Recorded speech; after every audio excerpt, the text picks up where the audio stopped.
kallis kogudus, talvised tervitused minu sünnikodust Lihulast. Ma tahan enne video vaatamist täna panna teile südamele 2 asja. Kõigepealt, tulge ise 3D koguduse talvefestivalile. See toimub Roostal 23–25 jaanuar. Ja kui me tiimiga käisime, oli seal täpselt sama paks lumi nagu siin. Ja saame jätkuvalt palvetada, et see võiks ka nii olla kuni meie festivalini. Ehk siis ma tahan teha üleskutse, tule ka ja saa osa sellest, mida Jumal saab tegema. Ja ma usun, tuleb hea aeg. Aga teiseks, me oleme ka teinud sellised digitaalsed kutsed, väga lihtsad, aga sisaldavad sellist põhilist infot, mida me saame jagada lihtsalt oma sõpradele, oma lähedastele. Ja ma teengi üleskutse ja julgustuse, et saada see 3, vähemalt 3 oma tuttavale. Kui sa praegu vaatad seda kogukonnaga, pane korra pausile või tehke seda kogukonna aja lõpus, aga saadke nendele inimestele, kes tulevad südamele, keda te tahaksite näha enda kõrval ülistamas või võib-olla esimest korda üldse kogemas Jumalat või nägemas, mis asi see kogudus on. Nii et 23–25 jaanuar Roostal saame taas kokku ühiselt 3D perega ja loodame, et ka teiste inimestega, kes ei ole 3D'st osa olnud või kes ei ole üldse teadlik, kes on Jeesus. Ja väga oluline info, 18 jaanuar läheb juba lukku registreerime. Ehk siis selleks ajaks kindlasti regage ära ja paluge seda teha ka oma sõpradel. Aga aitäh, et te mind ära kannatsite ja mõnusat kogukonna aega ja ilusat videot. See oli 3 aastat tagasi, ühel juunikuu nädalavahetusel. Valmistusin hilisõhtul köögis tütre sünnipäevaks ja sain aru, et ma ei naudi seda üldse niimoodi, nagu tahaksin. Sellest tundest abikaasale rääkides saime järsku aru, et meil pole olnud alates veebruarikuust ühtegi vaba nädalavahetust. Olime olnud pidevalt tegudel, korraldanud üritusi, käinud sünnipäevadel, juubelitel, isegi pulmas, talgutel, koguduslikel teenimistel ja igasugusel üritustel, teinud ka tööd ja külastanud kaugemaid sugulasi. Ja kõik need on ju head asjad, aga meie tundsime sel hetkel meeletut kurnatust ja ka piinlikkust, et tütre armsat sünnipäeva varjutab niisugune väsimus. Ning saime aru, et me peame oma elus midagi drastiliselt muutma. Ja seda me ka tegime. Tere, mina olen Elisa. Olen 3D koguduse üks kogukonna juhtidest ja ma kõnelen täna laupäevast. Sõna laupäev tuleb eesti keelde Skandinaaviast ja selle liide laug tähendab pesuvett ja laugtagr päeva, mil siis pesemine ette võeti. Ja mu meelest kannab see lisaks praktilisele väga toredate võrdpilti vaimulikus mõttes. Laupäeva, mida juudid tähistasid sabatina, peetakse üheks peamiseks ja olulisimaks kristlikuks praktikaks. Sabat on 24-tunnine ajaperiood, mis on eraldatud peatumiseks ja puhkamiseks, rõõmustamiseks ja Jumala teenimiseks. See on nädala parim päev. Meie ajastul, kus krooniline väsimus, emotsionaalne kurnatus ja vaimse tervise mured on nii levinud, pole peaaegu miski olulisem kui selle iidse tava praktiseerimine. Sabatist ehk hingamispäevast on juttu juba päris piibli algusest, loomisloost peale. 1. Moosese 2. peatükist loemegi. Ja Jumal oli lõpetanud 7. päevaks oma töö, mis ta tegi. Ja hingas 7. päeval kõigist oma tegudest, mis ta oli teinud. Ja Jumal õnnistas 7. päeva ja pühitses seda, sest siis oli ta hinganud kõigist oma tegudest, mis Jumal luues oli teinud. Siinkohal on vaja kindlasti selgitada asjaolu, et meie tänane kalender loeb nädala 1. päevaks esmaspäeva. Kuid piibli järgi ja juutide jaoks tänaseni ning tegelikult ka näiteks Ameerika Ühendriikides alustatakse nädalat pühapäevaga. Jeesus ise ja tema jüngrid olid juudid ning nemad pidasid hingamispäevaks laupäeva. Ka minus tekitas see ausalt öeldes pikalt segadust, et aga miks siis meie siin oleme harjunud pidama kiriku ja puhkepäevaks pigem pühapäeva. Ning laupäev on enamike jaoks lihtsalt üks lisapäev, mille ära teha need tööd, mida nädala sees ei jõudnud. Aga süüvides piiblisse ja ajalukku ja uurides sabati pidamist lähemalt, on see mulle järjest paremini selgeks saanud. Piibli loomisloost ja sellele järgnevast saame õppida rütmi kohta, mida Jumal on meile ette näinud siin maa peal elades. Päevade rütm ei ole juhuslik ning hingamispäev on oluline osa sellest rütmist. Hingamispäeva kohta saame ka lugeda 10 käsust ja seal on selle kohta öeldud nõnda.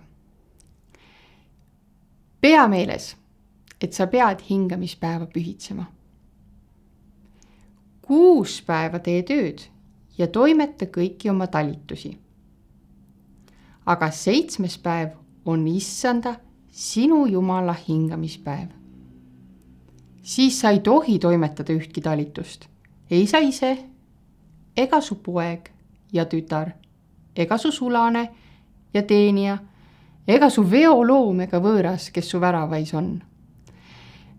Sest 6 päevaga tegi Issand taeva ja maa, mere ja kõik, mis neis on, ja ta hingas 7. päeval.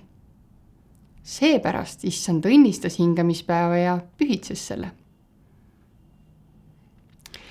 Sellest käsust on ju pigem lihtne aru saada, et Jumala plaanitud elurütmis on hingamispäev äärmiselt oluline.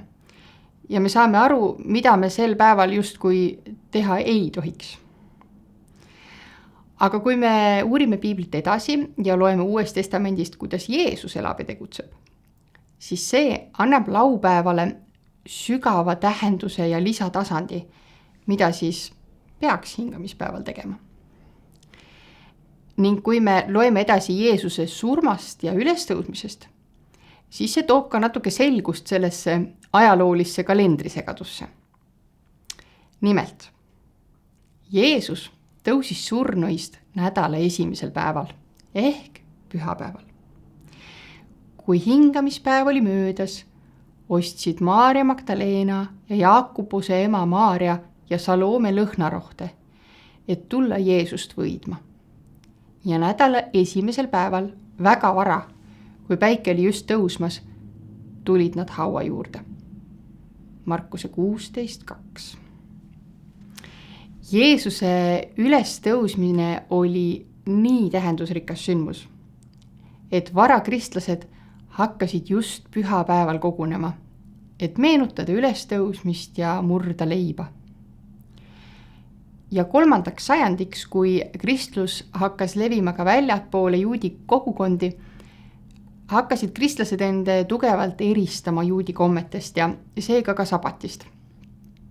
Ja keiser Konstantinus Suur kuulutas 4. sajandil pühapäeva lausa riiklikuks puhkepäevaks Rooma impeeriumis.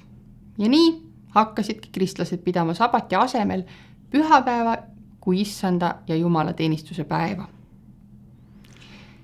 Olgugi, et sellises ajaloolis-teoloogilises mõttes võib see paista segane, siis mulle tundub, et tegelikult läheb see meie lääneliku nädalavahetuse loogikaga üpris hästi kokku.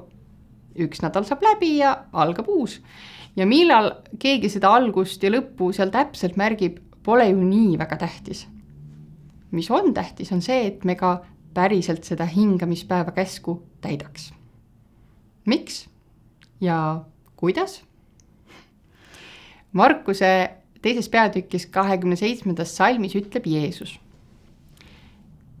Hingamispäev on seatud inimese jaoks, mitte inimene hingamispäeva jaoks. Sõna šabat, mida juudid oma hingamispäeva kohta kasutasid, tähendab heebrea keeles peatumist või pausi. Ja kui hästi täpseks minna, siis seda, et tavatöörutiin lakkab. Ja meie inimestena tänases päevas vajame just seda. Et oleks see üks nädalapäev, mil me peatume. Ja Jeesus annab hingamispäevale tähenduse. Sest sel päeval, kui me lõpuks peatume, saame võtta aega, et olla temaga koos.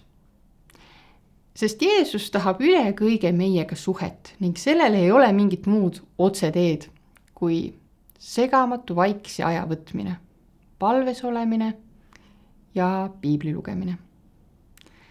Ma usun, et hingamispäeva vajab igaüks, hoolimata sellest, kas sa pead ennast kristlaseks või mitte, sest me elame ühiskonnas, kus ületöötamine on normaliseeritud ja vaata, et isegi ootuspärane.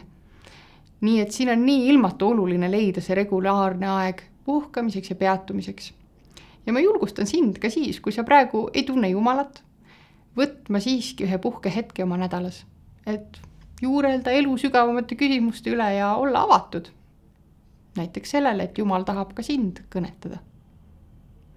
Jeesus ütleb Matteus 11:28, et tulge minu juurde kõik, kes te olete vaevatud ja koormatud, ja mina annan teile hingamise. Samuti tahab Jumal, et me tunneksime elust rõõmu ja naudiksime seda, mida meil on antud nautida. Aega oma perega ja sõpradega, loodust, head toitu, muusikat või kunsti, raamatuid või filme ja kosutavat tund. Rõõmustage alati, palvetage lakkamatult, tänage kõige eest, sest see on, mida Jumal teilt tahab Jeesuses Kristuses. Sabati pidamisel ei ole tegelikult nagu ühte kindlat viisi või päevaplaani, mis kõigile sobiks. Ka eluetapiti võib hingamispäev olla väga erinev, isegi konarlik ja keeruline, ent siiski tähenduslik. Mis ühe jaoks on töö, võib teise jaoks olla mõnus vaheldus. No näiteks, lapse lasteaia kaaslase sünnipäev mängumaal on üks sage laupäeva sattuv üritus ja paljude jaoks võib see olla väsitav ja tüütu, kuid näiteks minusuguse ekstraverdi jaoks on see pigem lõbus ja täitev viis tutvuda uute inimestega ja tähistada sabatit. Sabati pidamise esimene samm on teadlikult otsustada seda teha ja defineerida, mis see on minu jaoks, mida see tähendab.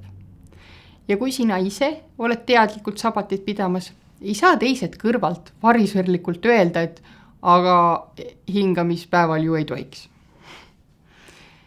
Ja tulles tagasi minu pereloo juurde, mida ma kõne alguses ka jagasin, siis meie jaoks oli tol hetkel olukord päris hull.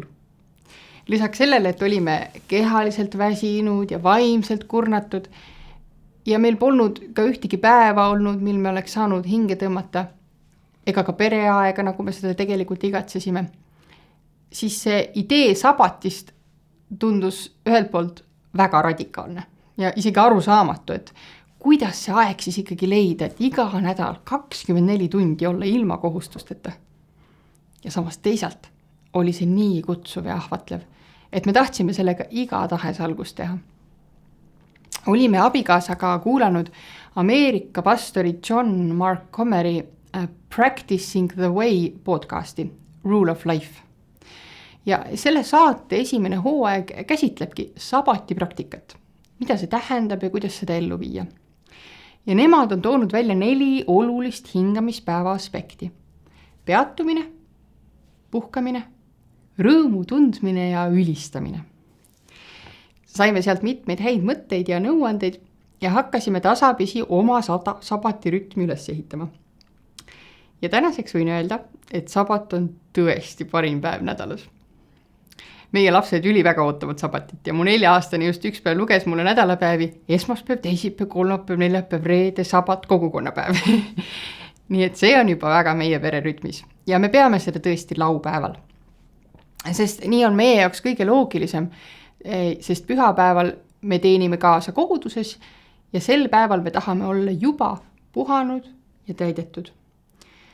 Ja kui mõelda näiteks taas suure nädala peale, siis reedel Jeesus sureb, pühapäeval ta tõuseb üles, aga laupäeval on vaikus. Jeesuse ihu puhkab hauas. See oli päev, mil ei juhtunud mitte midagi ja ka see on osa Jumala plaanist. Kusjuures õigeusu traditsioonis on laupäev tänini surnute ja kadunute mälestamise päev. Vaikuse päev enne ülestõusmise rõõmu. Ja ma tunnen, et meie pere jaoks on see ka tihti just seesama vaikne paus, oma pere soojus ja hingerahu taas leidmise moment. Ja paradoksaalsel kombel olen ma pärast sabati ära defineerimist tundnud vaikust ja meelerahu ka näiteks 70 lapse valjuhäälsel sünnipäeval mängumaal. Nii et asi ei olegi alati vormis. Aga teekond selle laupäevase sabatini on olnud pikk ja see pole siiani kaugeltki täiuslik. Kuid juba nii oluline osa meie pererütmist ja lahutamatu osa meie suhtest Jumalaga. Aga mida me siis teeme? Kõigepealt me teeme sabatiplaani paar päeva enne sabatit ära. Näiteks me ostame ära toiduasjad, koristame ära toad ja püüame seada kõik nõnda, et meil oleks võimalus olla selles pausis. Ja me alustame sabatit küünla süütamisega ja perekondliku söömisega. Meie jaoks on ka oluline sabati ajal paastuda sotsiaalmeediast ja nutiseadmetest, sest et nädala sees me veedame ekraanides üpris palju aega. Ja parimad sabatid on sisaldanud ka looduses viibimist. Nii et kui ilm vähegi lubab, üritame teha perega mingi väikese väljasõidu või lihtsalt õues liikumise. Ja nagu enne mainitud, siis vaimuliku aja võtmine peaks olema ühe hingamispäeva tuumaks. Minu abikaasa näiteks armastab jalutades, kuulata piiblit või palvetada, aga minule meeldib istuda tassi teega oma mõnusas pesatoolis, vaadata aknast välja ja vahel kirjutada, aga vahel niisamuti palves mediteerida. Ja väikelaste perioodis on seda vaimulikku aega võtta ülimalt suure teadlikkusega tarvis, sest et vahel tuleb selle eest lausa võidelda. Aga me oleme kogenud, et see on seda väärt. Ja ma tunnen, et ma vahel võrdlen sellist laupäeva või sabati pidamist ka kümnise maksmisega. Et see tundub nagu suur ohver. Näiteks kui ma olin tudeng, siis iga sent oli arvel ja see 10% oligi suur ohver. Aga Jumal õnnistas ja kandis läbi. Sabati pidamine on nagu 1/7 nädalast. Kusjuures, kui hingamispäev on loomisloolimine ja osa 10 käsust, siis tegelikult kümnise maksmine on palju hilisem kristlik tava, aga ometi on mitmed mu sõbrad öelnud, et neil on palju lihtsam maksta 10 kui pidada sabatit. Ja meilegi tundus see alguses ilmvõimatu. Õigupoolest, alguses me isegi ei üritanud seda teha tervet päeva. Me alustasime 1 õhtusöögist ja natuke varem magama minekust. Ja juba see tõi meie perre ja usuellu suure muutuse. Ma loodan, armas kuulaja, et sa said värskeid mõtteid ja innustust mõelda läbi oma nädalavahetuse ja laupäeva rütm. Kas selles on Jumala antud pausi ja hingamist? Ning kas sa oled valmis võtma aega, et olla koos Jeesusega tänus ja rõõmus elu eest, mis meile on kingitud?